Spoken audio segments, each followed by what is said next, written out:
नमस्कार विद्यार्थी मित्रांनो, स्वागत आहे तुम्हा सर्वांचं महा एक्झाम पॉइंट एज्युकेशनल यूट्यूब चॅनलमध्ये।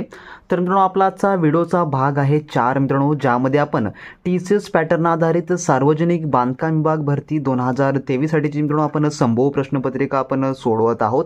जर मित्रांनो तुम्ही या मागील व्हिडिओचे पार्ट पाहिले नसाल तर मित्रांनो डिस्क्रिप्शन बॉक्समध्ये त्या सर्व व्हिडिओची लिंक मित्रांनो नमूद करण्यात आलेले आहे, ज्याद्वारे मित्रांनो तुम्ही डायरेक्टली आपले प्रिव्हियस जेवढे काही महत्त्वपूर्ण व्हिडिओ आपण कव्हर केले आहेत ते मित्रांनो तुम्ही पाहू शकता। आणि मित्रांनो, परीक्षेपूर्वी तुम्ही ते देखील संपूर्ण व्हिडिओ पाहून घ्या, जेणेकरून तुमचा बराच अभ्यासक्रम आपल्या व्हिडिओच्या माध्यमातून देखील मित्रांनो पूर्ण होऊ शकतो। त्यामुळे मित्रांनो व्हिडिओ नक्की पाहून घ्या आणि आपल्या चॅनलवर नवीन असाल तर सबस्क्राइब करून घ्या मित्रांनो फटाफट, जेणेकरून तुम्हाला सर्व भरतीचे लेटेस्ट अपडेट व संभव प्रश्नपत्रिका मित्रांनो आम्ही तुम्हाला प्रोव्हाइड करत असतो। मित्रांनो, पाहूया आपल्याच्या भाग 4 मधील TCS पॅटर्न आधारित PWD एक्झाम साठीचे काही अतिशय महत्त्वपूर्ण प्रश्न। तर यामधला मित्रांनो आपला प्रश्न क्रमांक 1 असा आहे, जो की प्रश्न पहिला, सतीश काळसेकर यांच्या कोणत्या पुस्तकाला साहित्य अकादमी पुरस्कार मिळालेला आहे? तर सतीश काळसेकर यांच्या म्हटलेला आहे आणि पुस्तकाला म्हटलेला आहे, तर कोणता जो की साहित्य अकादमी पुरस्कार मिळाला आहे? तर याचं उत्तर जे आहे मित्रांनो ते आहे ऑप्शन नंबर क, जे की वाचणाऱ्यांची रोजनशी। तर वाचणाऱ्यांची रोजनशी या पुस्तकाला जे आहे जे की साहित्य अकादमी पुरस्कार मिळालेला आहे। तर हे पुस्तक कोणाच्या द्वारे लिखित आहे? तर ते आहे सतीश काळसेकर। तुम्हाला परीक्षेत असा देखील प्रश्न येऊ शकतो की वाचणाऱ्याची रोजनशी हे पुस्तक कोणाद्वारे लिखित करण्यात आलेलं आहे? तर त्यांचं नाव आहे सतीश काळसेकर। आणि मित्रांनो, TCS पॅटर्नच्या परीक्षांमध्ये जे की मित्रांनो पुस्तक जे की प्रसिद्ध पुस्तक आणि त्यांचे लेखक यावर आधारित प्रत्येक शिफ्टमध्ये प्रश्न विचारण्यात येतो, त्यामुळे मित्रांनो हे अतिशय महत्त्वाचं आहे। आणि हा पुरस्कार त्यांना कधी मिळालेला आहे? जो की साहित्य अकादमी पुरस्कार, हा पुरस्कार 2014 साली मिळालेला आहे। तर हे देखील तुम्ही लक्षात ठेवून घ्या। त्यानंतरचा आपला प्रश्न क्रमांक 2 असा आहे, जो की पुढील प्रश्न, केंद्रीय माहिती आयोगाने राज्य माहिती आयोगाचे निर्णय माहिती अधिकार अधिनियम 2005 च्या कलम डॅश अंतर्गत बंधनकारक आहेत? तर कोणती कलम आहे ती?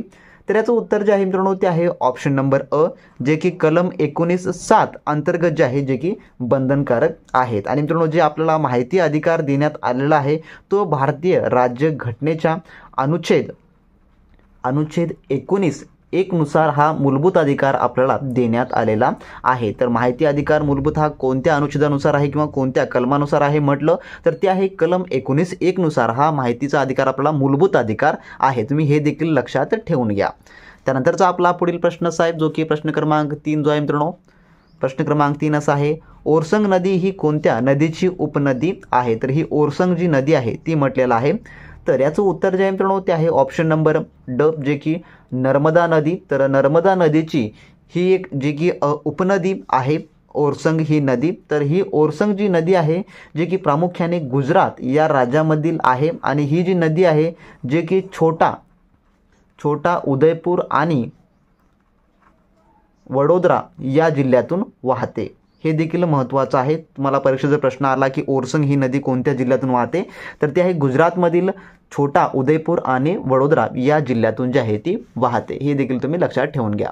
त्यानंतरचा आपला पुढील प्रश्न, जो की प्रश्न क्रमांक 4 असा आहे, तोंडाचे पाणी पळणे या वाक्यप्रचाराचा अर्थ काय? तर या वाक्यप्रचाराचा अर्थ काय होतो? तर याचं उत्तर जे आहे ते आहे ऑप्शन नंबर क, म्हणजे की घाबरणे। तर एकदम घाबरणे असा जो आहे या वाक्यप्रचाराचा अर्थ होतो, त्यामुळे ऑप्शन नंबर क हे याचं उत्तर होणार असेल। त्यानंतरचा प्रश्न क्रमांक 5 असा आहे, national cooperative consumer federation of इंडियाने कोणत्या ई-कॉमर्स स्टार्टअपशी करार केला आहे? तर याचं उत्तर जे आहे ते आहे ऑप्शन नंबर ड, अमेझॉन या स्टार्टअपशी जो आहे तो करार केलेला आहे। त्यानंतरचा प्रश्न क्रमांक 6 आपला पुढील प्रश्न 6वा, शिरोडा समुद्र किनारा म्हणजे की बीच, जो शिरोडा बीच आहे तो महाराष्ट्रातील कोणत्या जिल्ह्यात आहे? असा प्रश्न आहे, जो शिरोडा बीच आहे किंवा शिरोडा समुद्र किनारा। तर याचं जे उत्तर आहे मित्रांनो ते आहे ऑप्शन नंबर ड, जे की सिंधुदुर्ग या जिल्ह्यामध्ये आहे। तर हे शिरोडा बीच कोणत्या जिल्ह्यात आहे? तर ते आहे सिंधुदुर्ग जिल्हा। तर शिरोडा हे जे आहे प्रामुख्याने एक गावच आहे। तर हे जे शिरोडा जे की बीच आहे ते प्रामुख्याने जे आहे वेंगुर्ला तालुका, जो सिंधुदुर्ग जिल्ह्यामधील वेंगुर्ला तालुका जो आहे वेंगुर्ला तालुक्यातील हे एक गाव आहे शिरोडा गाव, त्या गावाला ही जी की बीच आहे, परंतु शिरोडा हे जे आहे नाव प्रसिद्ध आहे त्यामुळे याला शिरोडा बीच असंच म्हणतात, परंतु शिरोडा हे जे आहे वेंगुर्ला तालुक्यामध्ये आहे आणि वेंगुर्ला तालुका जो आहे जो की सिंधुदुर्ग हा जिल्ह्यामध्ये आहे, हे तुम्ही लक्षात ठेवून घ्या मित्रांनो.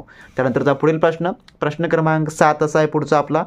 कोणत्या केंद्रीय मंत्रालयाने नया सवेरा योजना सुरू केली आहे? तर नया सवेरा योजना, तर याचं उत्तर जे आहे ते आहे मित्रांनो ऑप्शन नंबर अ, जे की अल्पसंख्याक व्यवहार मंत्रालयाने जे आहे जे की नया सवेरा योजना सुरू केलेली आहे. आणि कोणत्या साली सुरू केलेली आहे ही योजना? ही योजना जी आहे जे की 2013 साली जी आहे जे की नया सवेरा योजना सुरू करण्यात आलेली आहे. तसे मित्रांनो तुम्हाला सार्वजनिक बांधकाम विभागाच्या परिपूर्ण तयारी व टीसीएस पॅटर्न आधारित तयारीसाठी मित्रांनो एक्सपेक्टेड क्वेश्चनचे टेस्ट किंवा नोट्स हवे असतील तर मित्रांनो तुम्ही लगेचच्या लगेच आपल्या व्हॉट्सअप सेलरशी कॉन्टॅक्ट करून मित्रांनो ते मिळवून घ्या, ज्यामध्ये तुमचा टीसीएस पॅटर्न आधारित A to Z syllabus cover करण्यात आलेला आहे.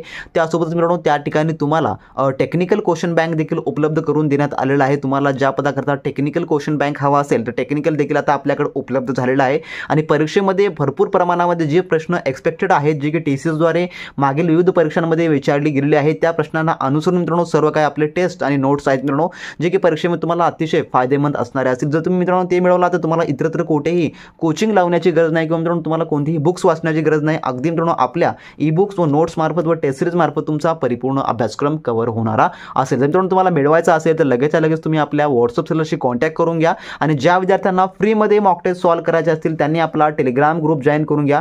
टेलिग्राम ग्रुपवर मित्रांनो PWD भरतीचे मित्रांनो आपले फ्रीचे मॉक टेस्ट मित्रांनो आपण रेग्युलरली अपलोड करत असतो. डिस्क्रिप्शन बॉक्समध्ये दोन्ही महत्त्वपूर्ण लिंक उपलब्ध आहेत, तुम्ही त्या दोन्ही लिंकचा मित्रांनो नक्की उपयोग करा. येणाऱ्या भरतीसाठी मित्रांनो तुम्हाला त्याचा अतिशय जास्त फायदा होणारा असेल आणि दोन्ही परीक्षा दृष्टिकोनातून अतिशय जास्त महत्त्वाचं आहे मित्रांनो. त्यानंतर आपला प्रश्न क्रमांक 8 असा आहे जो की पुढील प्रश्न असा आहे. प्रश्न क्रमांक 8. पृथ्वी आणि ताऱ्यांमधील अंतर कशामध्ये मोजले जाते? तर जे पृथ्वी आणि ताऱ्यांमधलं डिस्टन्स आहे ते कशामध्ये मोजलं जातं? तर याचं जे उत्तर आहे ते आहे ऑप्शन नंबर ब, जे की प्रकाश वर्ष यामध्ये जे आहे ते मोजले जाते. त्यानंतर प्रश्न क्रमांक 9 आपला.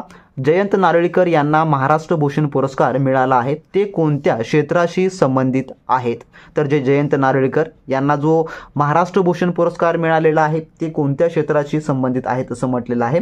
तर याचं उत्तर जे मित्रांनो ते आहे ऑप्शन नंबर ड, जे की जयंत नारळीकर हे विज्ञान क्षेत्राशी संबंधित आहेत आणि यांना जो महाराष्ट्र भूषण पुरस्कार मिळालेला आहे तो 2010 साली मिळालेला आहे. तसेच जयंत नारळीकर यांच्या जीवनाशी संबंधित म्हटलं तर आकाशाशी जोडले नाते, तर हे तुम्ही लिहून घ्या तुमच्या वहीवर. आकाशाशी जोडलेले नाते हे यांचं एक सर्वात फेमस पुस्तक आहे. परीक्षेत तुम्हाला यावर प्रश्न येऊ शकतो की आकाशाशी जोडले नाते हे पुस्तकाचे लेखक कोण आहे? तर ते आहे जयंत नारळीकर यांचं लिखित पुस्तक आहे.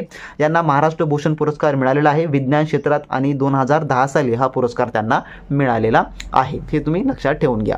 त्यानंतरचा आपला प्रश्न क्रमांक 10 असा आहे पुढील.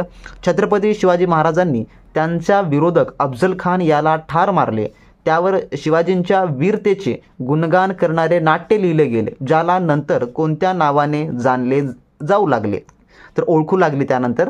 तर याचं उत्तर आहे ऑप्शन नंबर अ, म्हणजे की पोवाडा या नावाने ओळखू जे लागले नंतरून. जे की छत्रपती शिवाजी महाराजांची कारकिर्दी आपण ऐकत असतो विविध पोवाड्यांद्वारे, जे की A to Z माहिती आपल्याला एखादी पुस्तक वाचण्यापेक्षा एखादा आपण पोवाडा जर मन लावून ऐकला त्यामार्फत मित्रांनो आपल्याला पुरा इतिहास जो आहे छत्रपती शिवाजी महाराजांचा ऐकायला मिळतो. तर पोवाडा ही जे की या नावाने जे आहे नंतरून ओळखू लागले. त्यानंतरचा प्रश्न क्रमांक आपला 11 असा आहे पुढील प्रश्न. मंत्रिपरिषदेमध्ये पंतप्रधानासह मंत्र्यांची एकूण संख्या ही लोकसभेच्या एकूण सदस्य संख्येच्या किती टक्केपेक्षा जास्त असू नये? तर याचं उत्तर आहे ऑप्शन नंबर ब, 15% जास्त असू नये. त्यानंतरचा प्रश्न क्रमांक 12 आपला पुढील. केसाने गळा कापणे या वाक्यप्रचाराचा अर्थ काय होईल?